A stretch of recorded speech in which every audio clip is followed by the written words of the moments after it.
শ্রীকৃষ্ণ রাধে রাধে। শ্রীমদ্ ভগবদ গীতার তৃতীয় অধ্যায় কর্মযোগ। এবং পরিবর্তিতং চক্রম নানুবর্তয়তি ইয়ঃ আঘায়ুরিন্দ্রিয়ারামো মোগম পার্থ সজীবতি। অনুবাদ: হে অর্জুন, যে ব্যক্তি এই জীবনে বেদের দ্বারা প্রতিষ্ঠিত যজ্ঞ অনুষ্ঠানের পন্থা অনুসরণ করে না, সে ইন্দ্রিয় সুখ পরায়ণ পাপী ব্যক্তি বৃথা জীবন ধারণ করে। তাৎপর্য: বৈশ্বিক জীবন দর্শন অনুযায়ী অক্লান্ত পরিশ্রমের দ্বারা অর্থ উপার্জন করে ইন্দ্রিয় সুখ ভোগ করার যে অর্থহীন প্রচেষ্টা, তা অতি ভয়ঙ্কর পাপের জীবন বলে ভগবান তা পরিত্যাগ করতে নির্দেশ দিয়েছেন। তাই যারা জড়জাগতিক সুখ ভোগ করতে চায়, তাদের এই সমস্ত যজ্ঞ অনুষ্ঠান করা অবশ্য কর্তব্য। যারা তা না করে, তারা অত্যন্ত জঘন্য জীবন যাপন করছে, কারণ তাদের পাপের বোঝা ক্রমশই বেড়ে চলছে এবং তারা ক্রমশই অধঃপতিত হচ্ছে। প্রকৃতির নিয়মে এই মনুষ্য জীবন পাওয়ার বিশেষ উদ্দেশ্য হচ্ছে কর্মযোগ, জ্ঞানযোগ ও ভক্তি যুগের মধ্যে একটিকে অবলম্বন করে আত্ম উপলব্ধি করা। পাপ পুণ্যের অতীত পরমার্থবাদীদের কঠোরভাবে শাস্ত্রোক্ত যজ্ঞ অনুষ্ঠান করার কোনো আবশ্যকতা নেই, কিন্তু যারা জড় বিষয়গুলো লিপ্ত, তাদের এই সমস্ত যজ্ঞ করার মাধ্যমে পবিত্র হওয়া প্রয়োজন। মানুষ নানা ধরনের কর্মে লিপ্ত থাকতে পারে, কিন্তু ভগবানের সেবায় কর্ম না করা হলে সমস্ত কর্মই সাধিত হয় ইন্দ্রিয় তৃপ্তির জন্য। তাই পুণ্য কর্ম করে তাদের পাপের ভার লাঘব করতে হয়। যে সমস্ত মানুষ কামনা বাসনা বন্ধনে আবদ্ধ, তারা ইন্দ্রিয় সুখ ভোগ করতে চায়, ভগবান শ্রীকৃষ্ণ তাই তাদের জন্য যজ্ঞের প্রবর্তন করেছেন, যাতে তারা তাদের আকাঙ্ক্ষিত ইন্দ্রিয় সুখ ভোগ করতে পারে, অথচ সেই কর্মফলের বন্ধনে আবদ্ধ না হয়ে পড়ে। সেই জগতের উন্নতি আমাদের প্রচেষ্টার উপর নির্ভর করে না, তা নির্ভর করে অলক্ষ্য ভগবানের ব্যবস্থাপনা, অর্থাৎ তার আজ্ঞাবাহক দেবদেবীর উপর। তাই বেদের নির্দেশ অনুসারে যজ্ঞ করে দেবদেবীর তুষ্ট করা হলে পৃথিবীর সর্বাঙ্গীন উন্নতি সাধিত হয়।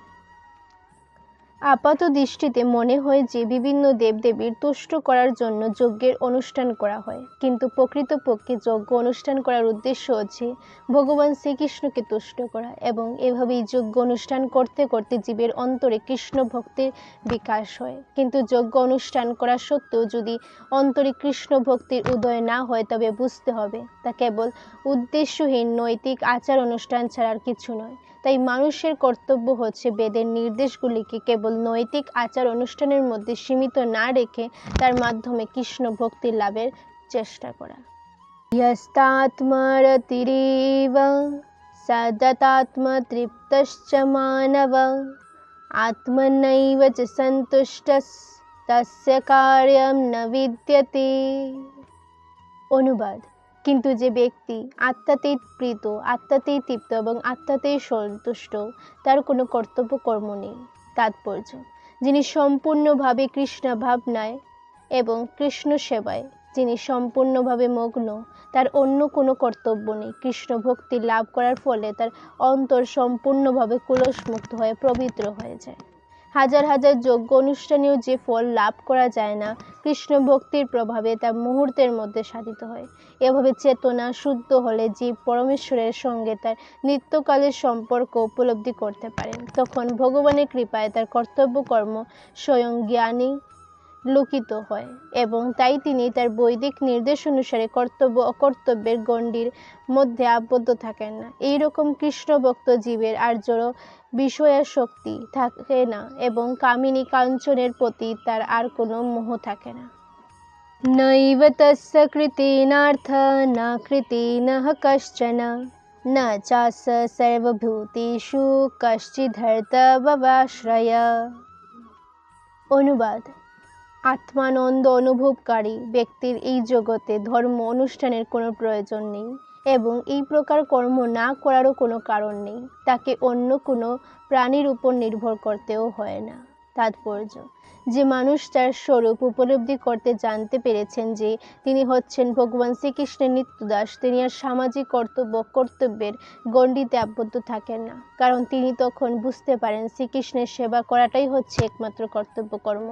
অনেকে আত্মজ্ঞান লাভ করার নাম করে কর্মবিহীন আলস্যপূর্ণ জীবনযাপন করে, কিন্তু পরবর্তী শ্লোকে ভগবান আমাদের বুঝিয়ে দিয়েছেন নিষ্কর্মা অলস লোকেরা কৃষ্ণ ভক্তি লাভ করতে পারে না, কারণ কৃষ্ণ ভক্তি মানে হচ্ছে কৃষ্ণ সেবা, শ্রীকৃষ্ণের দাসত্ব করা। তাই কৃষ্ণ ভক্ত একটি মুহূর্তকেও নষ্ট হতে দেয় না, তিনি প্রতিটি মুহূর্তকে ভগবানের সেবায় নিয়োজিত করেন। অন্যান্য দেবদেবীর পূজা করাটাও কর্তব্য বলে ভগবানের ভক্ত মনে করেন না, কারণ তিনি জানেন কেবল ভগবানের সেবা করলেই সকলের সেবা করা হয়। তস্মাৎ সক্ত সততম কার্যম কর্ম সমাচর, আসক্তঃ চরণ কর্ম পরমাপ্নোতি পুরুষঃ। অনুবাদ: অতএব কর্মের ফলের প্রতি আসক্তি রহিত হয়ে কর্তব্য কর্ম সম্পাদন করো। অনাসক্ত হয়ে কর্ম করার ফলেই মানুষ পরিতত্ত্বকে লাভ করতে পারে। তাৎপর্য: নির্বিশেষবাদী জ্ঞানী মুক্তি চান, কিন্তু ভক্ত কেবল পরম পুরুষ ভগবানকে চান। তাই সদ্গুরুর তত্ত্বাবধানে যখন কেউ ভগবানের সেবা করেন, তখন মানব জীবনের পরম উদ্দেশ্য সাধিত হয়। কুরুক্ষেত্রের যুদ্ধে ভগবান শ্রীকৃষ্ণ অর্জুনকে যুদ্ধ করতে বললেন, কারণ সেটি ছিল তার ইচ্ছা। সৎকর্ম করে অহিংসা ব্রত পালন করে ভালো মানুষ হওয়াটাই স্বার্থপর কর্ম, কিন্তু সৎ অসৎ ভালো মন্দ ইচ্ছা অনিচ্ছার বিচার না করে ভগবানের ইচ্ছা অনুসারে কর্ম করাটাই হচ্ছে বৈরাগ্য। এটি হচ্ছে সর্বশ্রেষ্ঠ কর্ম। ভগবান নিজেই সেই উপদেশ দিয়ে গেছেন। বৈদিক আচার অনুষ্ঠান যাগযজ্ঞ করার উদ্দেশ্য হচ্ছে ইন্দ্রিয় উপভোগ জনিত অসৎ কর্মের কুলস থেকে মুক্ত হওয়া, কিন্তু ভগবানের সেবায় যে কর্ম সাধিত হয় তা অপ্রাকৃত কর্ম এবং তা শুভ ও অশুভ কর্ম বন্ধনের অতীত। কৃষ্ণ ভক্ত যখন কোনো কর্ম করেন তা তিনি তার কর্মফল করার জন্য করেন না, তা তিনি করেন কেবল শ্রীকৃষ্ণের সেবা করার জন্য।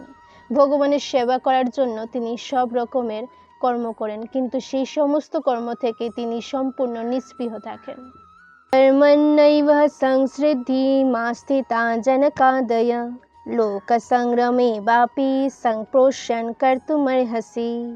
অনুবাদ: জনকাদি রাজারাও কর্মধারায় সংসিদ্ধি প্রাপ্ত হয়েছিলেন, অতএব জনসাধারণকে শিক্ষা দেওয়ার জন্য তোমার কর্ম করা উচিত।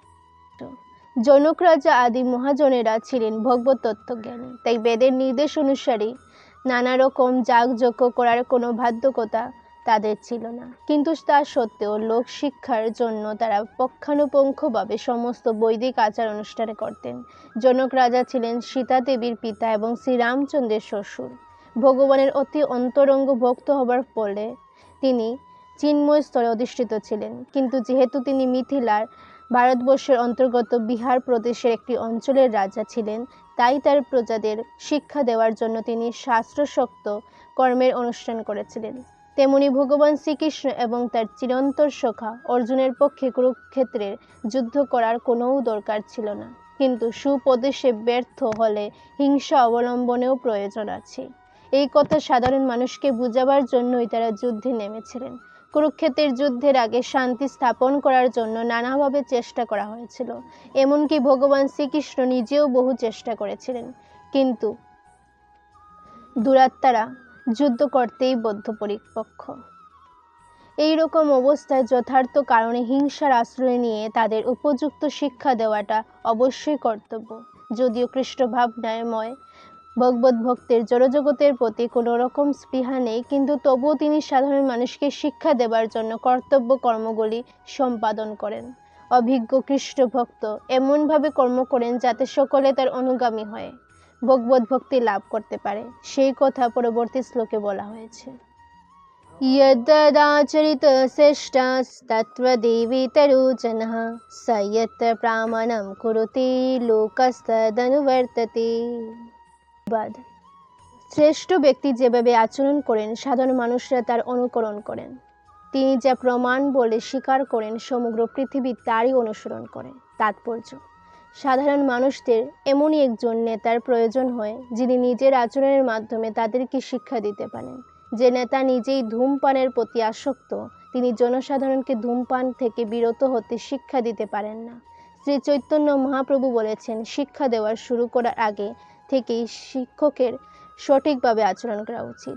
এভাবেই যিনি শিক্ষা দেন তাকে বলা হয় আচার্য অথবা আদর্শ শিক্ষক। তাই জনসাধারণকে শিক্ষা দিতে হলে শিক্ষককে অবশ্যই শাস্ত্রের আদর্শ অনুসরণ করতে চলতে হয়।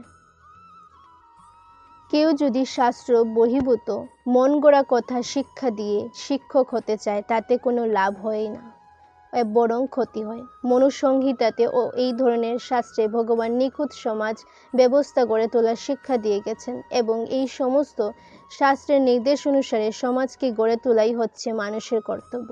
এভাবেই নেতাদের শিক্ষা এই ধরনের আদর্শ শাস্ত্র অনুযায়ী হওয়া উচিত।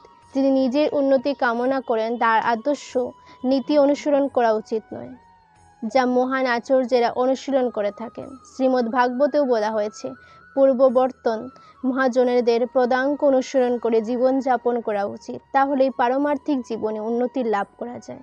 রাজা, রাষ্ট্রপ্রধান, পিতা ও শিক্ষক হচ্ছেন স্বাভাবিকভাবেই নিরীহ জনগণের পদপ্রদর্শক। জনসাধারণকে পরিচালনা করার মহৎ দায়িত্ব তাদের উপর ন্যস্ত হয়েছে। তাই তাদের উচিত শাস্ত্রের বাণী উপলব্ধি করে শাস্ত্রের নির্দেশ অনুসারে জনসাধারণকে পরিচালিত করে এক আদর্শ সমাজ গড়ে তোলা। এটি কোনো কঠিন কাজ নয়, কিন্তু এর ফলে যে সমাজ গড়ে উঠবে তাতে প্রতিটি মানুষের জীবন সার্থক হবে।